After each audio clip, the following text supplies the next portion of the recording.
नमस्कार दोस्तों, स्वागत है आप सभी का आपके अपने यूट्यूब चैनल ऑब्जेक्टिव सेंटर पर। आज दोस्तों हम लोग यहाँ पर पढ़ने वाले हैं फंक्शनिंग ऑफ इंजन के बारे में, जो कि दोस्तों एनसीएल हिम ऑपरेटर का दोस्तों जो हम लोगों का ऑफिशियल सिलेबस है उसके अकॉर्डिंग हम लोग यहाँ पर पूरा का पूरा कवर कर रहे हैं।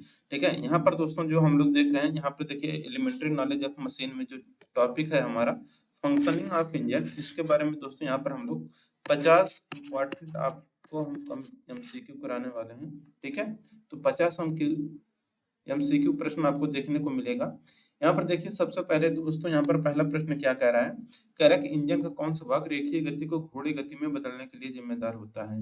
तो देखिए जो इंजन में जो भाग रेखीय गति को घोड़े गति में बदलने के लिए जिम्मेदार होता है वो आपका रहता है क्रैंक शाफ्ट। ठीक है, तो क्रैंक शाफ्ट की मदद से दोस्तों हम लोग क्या करते हैं, जो लीनियर मोशन रहता है उसको हम लोग रोटरी मोशन में बदलते हैं। ठीक है, तो linear motion into rotary motion ये कन्वर्ट होता है आपका क्रैंक शाफ्ट की मदद से। ठीक है, यहाँ पर आप लोग देखेंगे, यहाँ पर देखिए इंजन के भीतर पिस्टन की ऊपर नीचे की गति यानी कि लीनियर मोशन को क्रैंक शाफ्ट की घूमने वाली गति रोटरी मोशन में बदलता है। ठीक है, अब देखिए अगला प्रश्न क्या कह रहा है। अगला प्रश्न यहाँ पर देखिए कह रहा है इंजन में फ्लाई व्हील का उद्देश्य क्या है। देखिए इंजन में फ्लाई व्हील का दोस्तों जो उद्देश्य रहता है, ये क्या करता है फ्लाई व्हील। तो देखिए फ्लाई व्हील क्या करता है, ऊर्जा को संचित करने और गति के उतार चढ़ाव को कम करने के लिए प्रयोग करते हैं। ठीक है, तो जैसे कि आप लोग देखेंगे इंजन में फ्लाई व्हील जो होता है ना, ये काफी वजन का होता है। ठीक है, और ये कभी ये ढलवा लोहा है या का मोस्टली ज्यादातर बना दिया जाता है। ये क्या करता है, वजन रहता है तो ये काफी ज्यादा जब ये रोटेट होता है ना, तो ये अगर फ्लक्चुएशन को कम करता है। ठीक है, तो ये क्या करता है, ऊर्जा को संचित करने का काम करता है, ताकि इंजन को अगर कभी ऊर्जा की जरूरत पड़े तो ये ऊर्जा दे देता है, और कभी इंजन में ऊर्जा ज्यादा हो तो ये ऊर्जा को संचित भी कर लेता है। ठीक है, तो ऊर्जा को संचित करने और गति के उतार चढ़ाव को कम करने के लिए इंजन में फ्लाई व्हील का प्रयोग किया जाता है। फ्लाई व्हील इंजन के पावर स्ट्रोक के दौरान ऊर्जा जमा करता है और इसे बाकी स्ट्रोक के दौरान जारी करता है, जिससे इंजन सुचारू रूप से चलता रहता है। ठीक है, तो ये होता है दोस्तों फ्लाई व्हील का काम। अब देखिए अगला तीसरा प्रश्न कह रहा है, कह रहा है फोर स्ट्रोक इंजन का कौन सा स्ट्रोक पावर उत्पन्न करता है। तो फोर स्ट्रोक इंजन का जो स्ट्रोक पावर उत्पन्न करता है वो रहता है दोस्तों आप लोगों का पावर स्ट्रोक। पावर स्ट्रोक में आपका पावर जनरेट होता है। ठीक है, देखिए पावर स्ट्रोक जिससे कि हम लोग एक्सपेंशन स्ट्रोक भी कहते हैं, इसमें ईंधन और हवा का मिश्रण जलता है, जिससे पिस्टन नीचे की ओर धकेला जाता है और काम होता है। ठीक है, अब देखिए यहाँ पर चौथा प्रश्न कह रहा है कि डीजल इंजन में ईंधन को कौन जलाता है। तो देखिए डीजल इंजन में ईंधन को जो जलाता है वो रहता है संपीड़न की गर्मी। तो संपीड़न की गर्मी यहाँ पर दोस्तों आप लोगों का करेक्ट आंसर हो जाएगा। डीजल इंजन में ईंधन को जलाने का कार्य संपीड़न की गर्मी या हीट ऑफ कंप्रेशन में दौरान होता है। तो डीजल इंजन में हवा को इतना संपीड़ित किया जाता है कि उसका तापमान बहुत बढ़ जाता है, जिससे डीजल छिड़कते ही वह जल जाता है। ठीक है, देखिए यहाँ पर दोस्तों पांचवा प्रश्न कह रहा है मशीन में रेडिएटर का क्या कार्य है। तो देखिए मशीन में दोस्तों जो रेडिएटर का कार्य होता है, ये इंजन कूलेंट को ठंडा करने के लिए किया जाता है। ठीक है, तो मशीन में रेडिएटर का काम इंजन कूलेंट को ठंडा करने के लिए किया जाता है। तो रेडिएटर का मुख्य काम इंजन से निकलने वाली गर्मी या कूलेंट की हवा के संपर्क में लाकर उसे ठंडा करना, ताकि इंजन ओवरहीट ना हो। अगला प्रश्न देखिए कह रहा है निम्न में से कौन आंतरिक दहन इंजन का हिस्सा नहीं है। तो देखिए जो आंतरिक दहन इंजन का हिस्सा नहीं है वो देखिए है आपका बॉयलर। बॉयलर यहाँ पर आपका करेक्ट आंसर हो जाएगा, क्योंकि बॉयलर आपका ये पावर प्लांट में आपका रहता है। तो बॉयलर आपका बाहरी दहन इंजन जैसे स्टीम इंजन का हिस्सा होता है, आंतरिक दहन इंजन का हिस्सा नहीं है। ठीक है, अब देखिए दोस्तों यहाँ पर सातवां प्रश्न कह रहा है क्लच का मुख्य कार्य क्या है। तो देखिए क्लच जो होता है दोस्तों, इसका प्रयोग हम लोग इंजन को गियर बॉक्स से जोड़ने या अलग करने के लिए प्रयोग करते हैं। ठीक है, तो क्लच का जो मेन कार्य होता है, इंजन को गियर बॉक्स से जोड़ने और उसको अलग करने के लिए हम लोग प्रयोग करते हैं क्लच। ठीक है, तो क्लच का उपयोग इंजन की शक्ति को गियर बॉक्स तक जाने से अस्थायी रूप से रोकने के लिए किया जाता है, ताकि गियर बदले जा सके, मशीन रोकी जा सके। ठीक है, अब देखिए यहाँ पर दोस्तों अगला प्रश्न कह रहा है कि इंजन की गति को मापने के लिए किस उपकरण का उपयोग किया जाता है। तो देखिए इंजन की गति को मापने के लिए हम लोग दोस्तों टैकोमीटर का प्रयोग करते हैं। तो टैकोमीटर का प्रयोग हम लोग किस लिए करते हैं।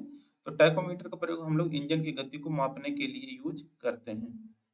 ठीक है, देखिए टैकोमीटर का उपयोग इंजन के क्रैंकशाफ्ट के घूमने की गति यानी कि आरपीएम रिवोल्यूशन पर मिनट जो होता है इसको मापने के लिए हम लोग टैकोमीटर का प्रयोग करते हैं।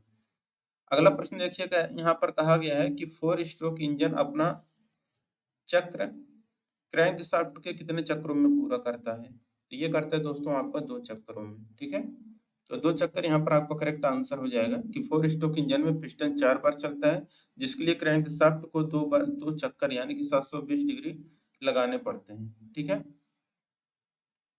अब देखिए यहाँ पर दोस्तों अगला है प्रश्न 10 नंबर का, करें एयर फिल्टर का क्या कार्य है? तो देखिए एयर फिल्टर जो होता है ये आपका हवा से धूल और गंदगी को हटाने के लिए हम लोग क्या करते हैं, एयर फिल्टर का प्रयोग करते हैं। इसलिए यहाँ पर आपको जो करेक्ट आंसर हो जाएगा ऑप्शन नंबर बी हो जाएगा कि एयर फिल्टर का प्रयोग हम लोग हवा से धूल और गंदगी को हटाने के लिए करते हैं। तो एयर फिल्टर इंजन में आने वाली बाहरी हवा को साफ करता है ताकि धूल के कण इंजन के अंदरूनी हिस्से को नुकसान ना पहुंचाएं। ठीक है, अब देखिए यहाँ पर दोस्तों अगला प्रश्न है 11 नंबर का, कह रहे हैं इंजन का कौन सा हिस्सा वाल्वों को बंद रखता है? तो देखिए जो इंजन का हिस्सा वाल्वों को बंद रखता है वो रहता है दोस्तों आप लोगों का वाल्व स्प्रिंग।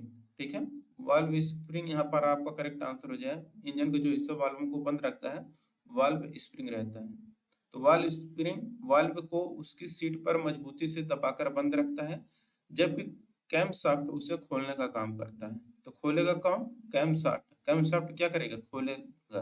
और जो वाल्व स्प्रिंग रहेगा वो क्या करेगा? दबाकर बंद रखता है। अब देखिए अगला 12 नंबर का प्रश्न कह रहा है मशीन में स्नेहन प्रयोग करने का उपयोग क्यों किया जाता है? यानी कि स्नेहन मशीन में लुब्रिकेशन प्रणाली का उपयोग क्यों किया जाता है? लुब्रिकेशन यानी कि दोस्तों यहाँ पर स्नेहन, तो स्नेहन का प्रयोग दोस्तों हम लोग करते हैं घर्षण और घिसावट को कम करने के लिए। ऑप्शन नंबर दोस्तों यहाँ पर बी करेक्ट हो जाएगा कि मशीन में लुब्रिकेशन का प्रयोग हम लोग घर्षण और घिसावट को कम करने के लिए करते हैं।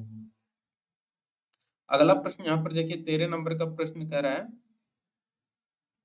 यहाँ पर देखिए करे लुब्रिकेशन का मुख्य उद्देश्य चलने वाले पुर्जों के बीच घर्षण को कम करना और उन्हें घिसने से बचाना है। अब अगला 13 नंबर का प्रश्न कह रहे हैं डीटीसी का फुल फॉर्म पूछा गया है क्या है? तो डीटीसी मतलब होता है दोस्तों आपका टॉप डेड सेंटर। तो top dead centre option number B correct answer हो जाएगा, टीडीसी टॉप डेड सेंटर। अब देखिए यहाँ पर देखिए टीडीसी सेंटर से पिस्टन की ऊपर स्थिति को कहा जाता है जहां से पिस्टन नीचे की ओर मुड़ता है। अगला प्रश्न देखिए यहाँ पर कह रहा है टीडीसी और बीडीसी के बीच की दूरी को हम लोग क्या कहते हैं? तो दोस्तों टीडीसी और बीडीसी के बीच की दूरी को दोस्तों हम लोग कहते हैं यहाँ पर स्ट्रोक। क्या कहते हैं? स्ट्रोक कहते हैं। तो टीडीसी और बीडीसी के बीच की दूरी को हम लोग स्ट्रोक कहते हैं। ऑप्शन नंबर यहाँ पर भी करेक्ट हो जाएगा।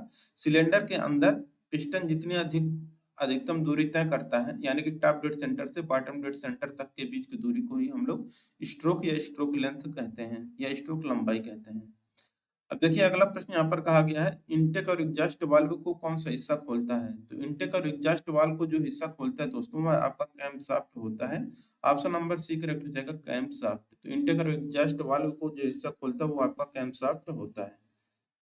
16 नंबर का यहाँ पर देखिए प्रश्न क्या कह रहा है, 16 नंबर का प्रश्न कह रहा है कि संपीड़न स्ट्रोक के दौरान क्या होता है? तो देखिए संपीड़न स्ट्रोक के दौरान दोस्तों आपका प्रेशर और टेम्परेचर इंक्रीज होता है यानी कि दबाव और तापमान बढ़ता है।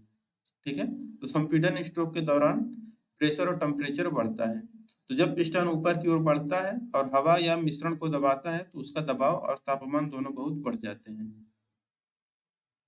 अच्छा दोस्तों आप लोगों को मैं बता दूं, आप लोगों के लिए दोस्तों यहाँ पर ऑब्जेक्टिव सेंटर जो एप्लीकेशन है वहां पर दोस्तों इसका मॉक टेस्ट जारी कर दिया गया है। तो जो भी छात्र अगर अभी तक मॉक टेस्ट नहीं दिए हैं आप लोग दोस्तों मॉक टेस्ट जाके जरूर दे लीजिए, क्योंकि दोस्तों ये पूरा का पूरा चैप्टर वाइज पूरा कंप्लीट यहाँ पर आपको हर एक टॉपिक का आपको टेक्निकल पार्ट का मिल जाएगा।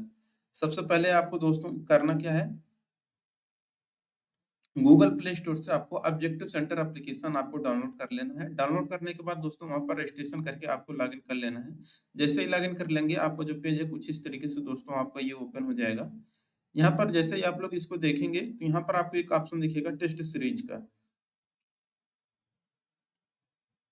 आपको इस टेस्ट सीरीज वाले ऑप्शन पर आपको क्लिक करना है। जैसे इस पर क्लिक करेंगे दोस्तों, इसके बाद आपको एक ऑप्शन दिखेगा एनसीएल का। एनसीएल वाले ऑप्शन पर जैसे क्लिक करेंगे, यहाँ पर देखिए आपको एक सेक्शन मिल जाएगा यहाँ पर कि एनसीएल हेम ऑपरेटर टेस्ट 2026। आपको दोस्तों इस पर क्लिक कर देना है। जैसे क्लिक करेंगे दोस्तों, तो ये आप लोगों को टेस्ट मिल जाएगा दोस्तों 149 में। और इसमें दोस्तों आप लोगों को पीडीएफ भी दिया गया है स्टडी के लिए। आप लोग दोस्तों उसको जरूर ले लीजिएगा। पूरा का पूरा दोस्तों जो टेक्निकल पार्ट है ना, उसका आपको पीडीएफ प्रोवाइड कर दिया गया है।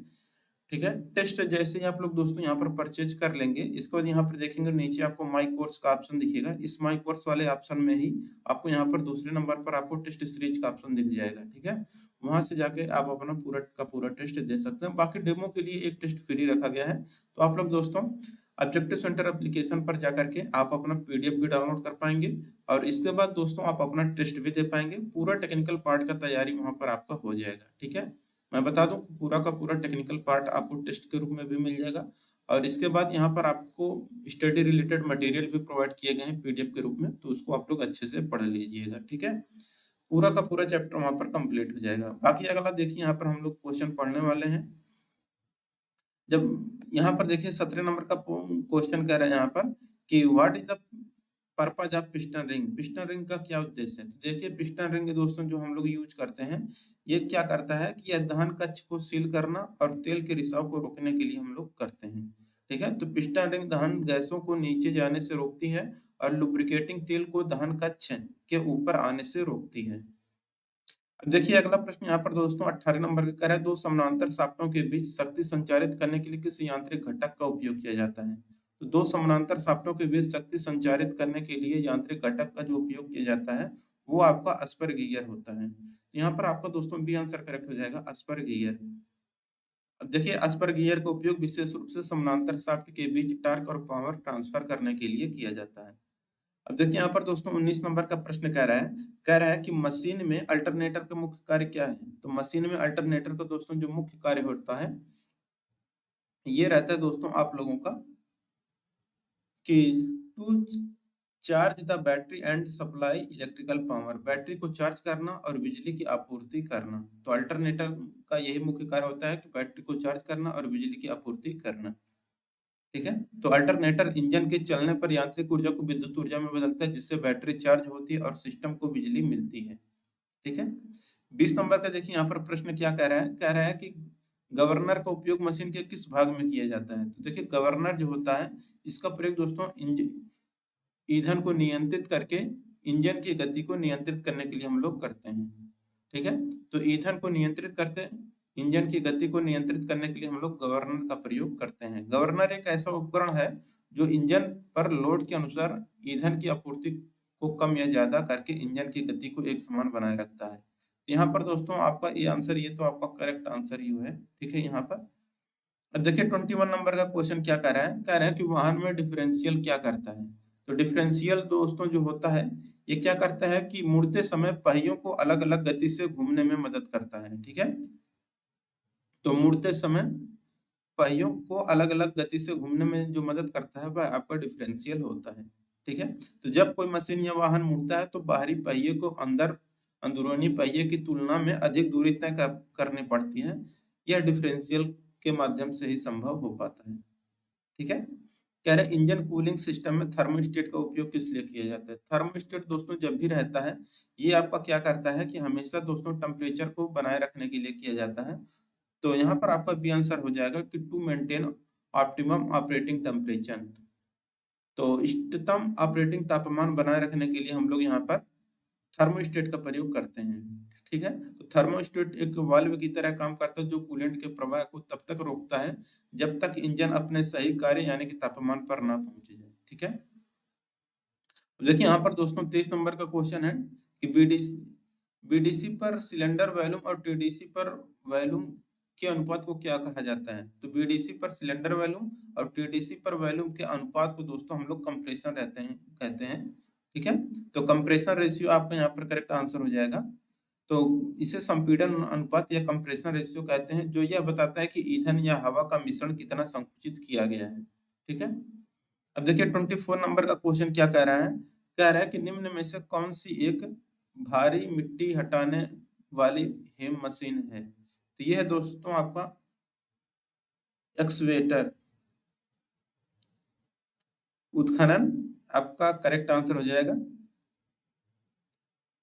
अब देखिए अगला प्रश्न कह रहा है यहाँ पर, देखिए यहाँ पर क्या है, एक्सवेटर एक भारी मशीन है जिसका उपयोग खनन और निर्माण कार्य में मिट्टी की खुदाई के लिए किया जाता है। 25 नंबर क्वेश्चन है कि टर्बो चार्जर की क्या भूमिका है। तो देखिए जो टर्बो चार्जर होता है ये दोस्तों हम लोग यूज करते हैं कि बिजली बढ़ाने के लिए दहन कक्ष में अधिक हवा डालने के लिए, ठीक है। तो बिजली बढ़ाने के लिए दहन कक्ष में अधिक हवा डालने के लिए हम लोग टर्बो चार्जर का प्रयोग करते हैं।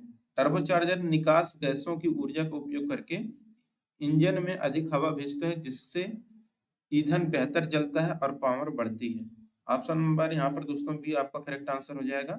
26 नंबर क्वेश्चन देखिए क्या कह रहा है। 26 नंबर क्वेश्चन कह रहा है कि गजन पिन किन दो हिस्सों को जोड़ती है। तो देखिए गजन पिन जिन दो हिस्सों को जोड़ता है ये आपका पिस्टन और कनेक्टिंग रॉड होता है। यहाँ पर आपका ये आंसर करेक्ट हो जाएगा। पिस्टन और कनेक्टिंग रॉड जो आपस में जुड़ते हैं वह गजन पिन के माध्यम से जुड़ते हैं, ठीक है। गजन पिन जिससे कि पिस्टन पिन भी हम लोग कहते हैं, पिस्टन को कनेक्टिंग रॉड्स के छोटे सिरे से जुड़ता है, ठीक है।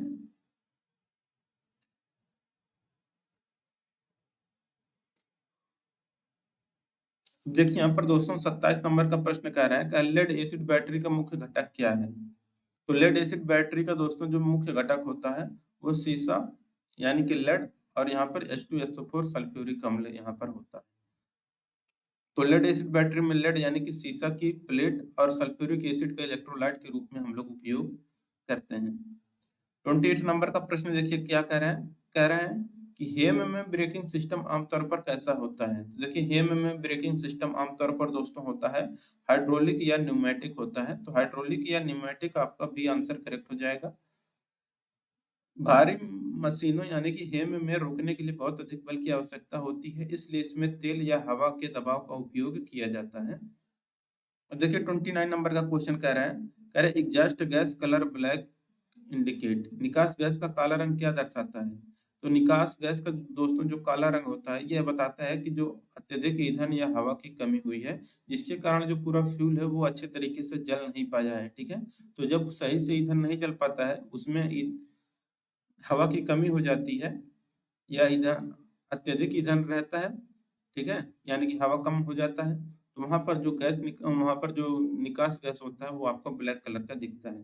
तो काला धुआं आमतौर पर अधूरे दहन इनकम्प्लीट कंबशन का संकेत है जो कि अक्सर बहुत अधिक ईंधन इंजेक्ट होने के कारण होता है और हवा की सप्लाई कम हो पाने से ऐसा हो पाता है, ठीक है। अगर हवा की भी सप्लाई होती रहती तो वो आपका काला धुआं नहीं बनता।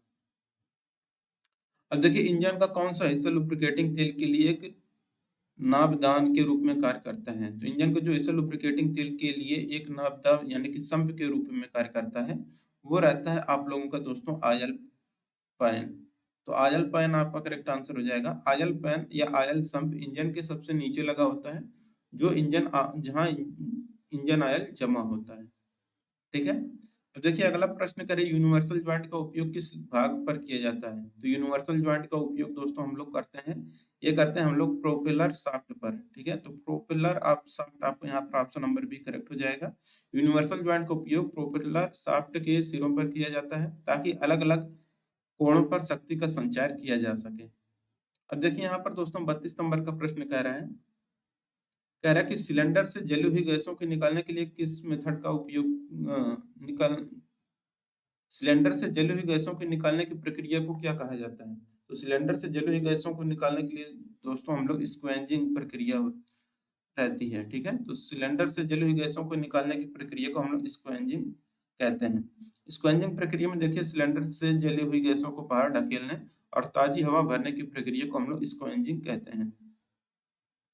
33 नंबर का प्रश्न देखिए कह रहा है कि इंजन में बोर शब्द का क्या अर्थ है। तो देखिए इंजन में बोर शब्द का जो अर्थ होता है ये रहता है कि सिलेंडर का व्यास, डायमीटर ऑफ द सिलेंडर आपका आंसर भी करेक्ट आंसर हो जाएगा, ठीक है।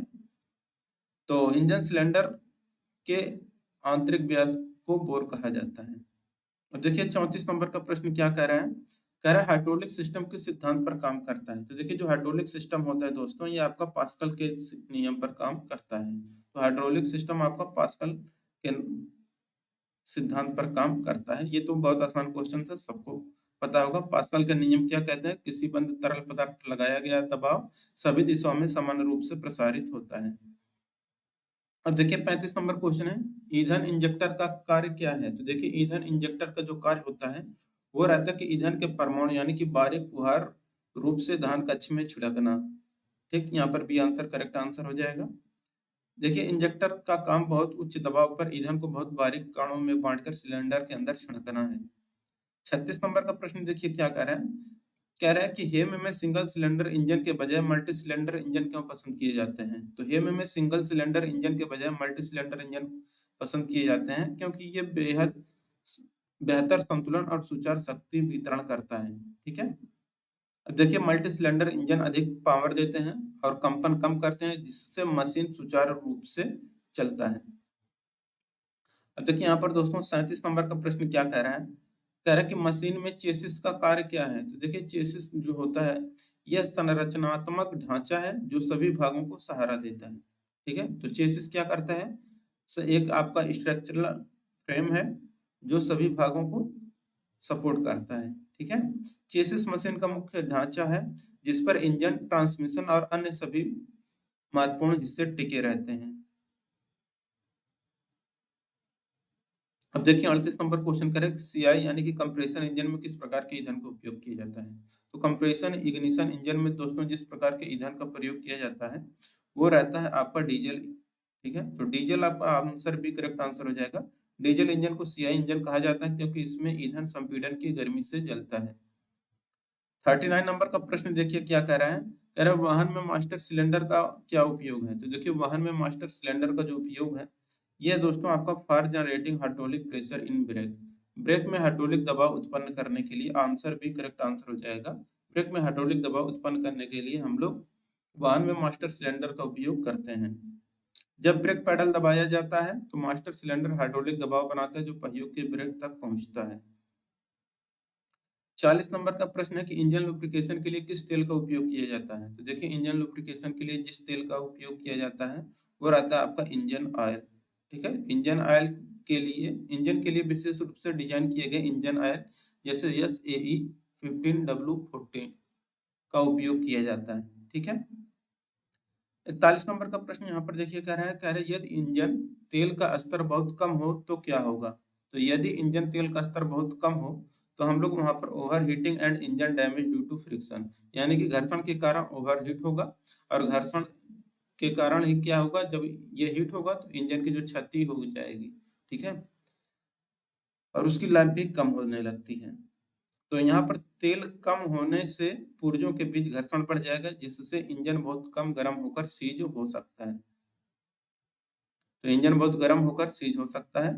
देखिए अगला प्रश्न कह रहा है कि डीजल इंजन के ईंधन सिस्टम में हवा होने से क्या होता है? तो डीजल इंजन में ईंधन सिस्टम में हवा होने से क्या होता है कि इंजन स्टार्ट नहीं होगा। ठीक है, तो डीजल इंजन में हवा यानी कि एयर लॉक होने पर इंजेक्टर ईंधन नहीं छिड़क पाएगा जिससे इंजन स्टार्ट नहीं होगा। इससे एयर ब्लीडिंग से ठीक किया जा सकता है। ठीक है, 43 नंबर का देखिए प्रश्न कह रहा है इंजन के आकार को आमतौर पर किसके संदर्भ में व्यक्त किया जाता है? तो इंजन के आकार को दोस्तों जिसके के आकार को जो हम लोग व्यक्त करते हैं वो दोस्तों हम लोग व्यक्त करते हैं यहाँ पर क्यूबिक से कैपेसिटी। ठीक है, तो क्यूबिक कैपेसिटी यहाँ पर आपका करेक्ट आंसर हो जाएगा सीसी। ठीक है, इंजन के आकार को आमतौर पर हम लोग व्यक्त करते हैं क्यूबिक कैपेसिटी। तो इंजन के सिलेंडर की कुल आयतन क्षमता को हम लोग सीसी या क्यूबिक सेंटीमीटर या लीटर में मापा जाता है। ठीक है,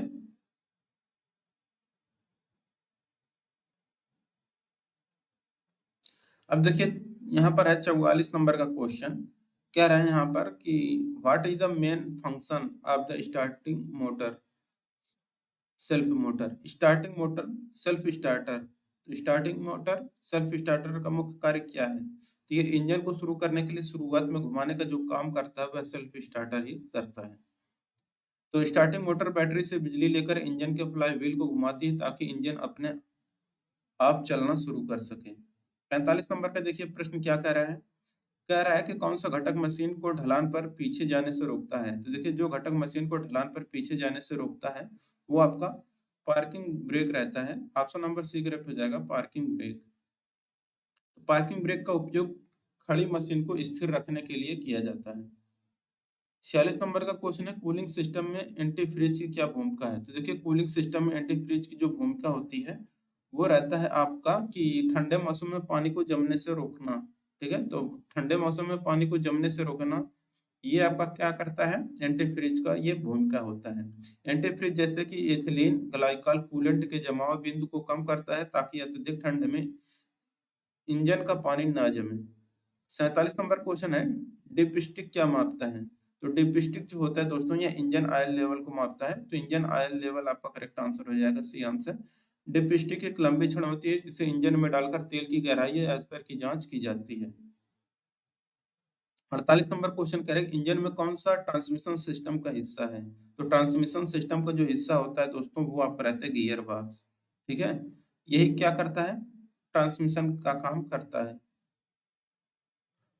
अब देखिए गियर बॉक्स ट्रांसमिशन का मुख्य हिस्सा होता है जो इंजन की शक्ति को पहियों तक पहुंचाता है और टॉर्क या स्पीड बदलता है। अब देखिए 49 नंबर का क्वेश्चन है। अब देखिए दोस्तों मैं आप लोगों को बता दूं कि जो भी छात्र अभी तक दोस्तों टेस्ट सीरीज नहीं ली हैं, आप लोग दोस्तों ऑब्जेक्टिव सेंटर एप्लीकेशन पर जाइएगा या प्ले स्टोर से इसको डाउनलोड कर लीजिएगा। इसके बाद आप लोग जब ओपन करेंगे तो आपके सामने इस तरीके से पेज ओपन हो जाएगा। यहाँ पर टेस्ट सीरीज वाले सेक्शन में जाना है, एनसीएल वाले पर फिर आपको क्लिक करना है और यहाँ पर आपको मिल जाएगा एनसीएल हेम ऑपरेटर टेस्ट 2026। ठीक है, बाकी अगर खोजने में दिक्कत हो रहा है तो यहाँ पर देखेंगे एक सर्च का बटन होगा, यहाँ पर क्लिक करके आप अपना टाइप करके आप सर्च कर सकते हैं।